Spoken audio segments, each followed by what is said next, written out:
നേരത്തെ തൊട്ട് ഒരുപാട് പേര് പറയുന്ന ഒരു കാര്യമായിരുന്നു ഇതേ കണക്ക് ഉണ്ടെങ്കിൽ അമൽ ആരോടത്താണ് ചാറ്റ് ചെയ്തത് അതിനെപ്പറ്റിയുള്ള ഡീറ്റെയിൽസ് എല്ലാം വെളിയിൽ വിടണമെന്നുള്ള രീതിയിലൊക്കെ പറയുന്നുണ്ടായിരുന്നു.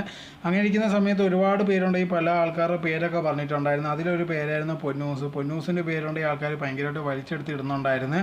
പക്ഷേ ഈ ലേറ്റസ്റ്റ് ആയിട്ടുണ്ടെങ്കിൽ കുഞ്ഞാറ്റി ഒരു വീഡിയോ ഇട്ടിട്ടുണ്ടായിരുന്നു. അതിനകത്തുണ്ടെങ്കിൽ എല്ലാ കാര്യങ്ങളും എക്സ്പ്ലെയിൻ ചെയ്താണ് പറഞ്ഞിരിക്കുന്നത്. ഇതേ കണക്ക് ഒരുപാട് പേരുണ്ടെങ്കിൽ പൊന്നൂസിൻ്റെ പേരുണ്ടെങ്കിൽ ഇതിനകത്ത് വലിച്ചെടുത്തുകൊണ്ടിരിക്കുന്നുണ്ട്. അങ്ങനത്തെ ഉള്ള ഒരു കാര്യങ്ങളും ഇല്ല. പൊന്നൂസ് ഉണ്ടെങ്കിൽ ഇതിൽ നിരപരാധിയാണ്. ഇതിനകത്തൊന്നും പൊന്നൂസ് ഇടപെടുകയോ അല്ലെങ്കിൽ ഇതിനകത്ത് വന്ന് പെട്ടുപോയതെന്നുള്ള രീതിയിലായിരുന്നു കുഞ്ഞാറ്റ പറഞ്ഞിട്ടുണ്ടായിരുന്നത്.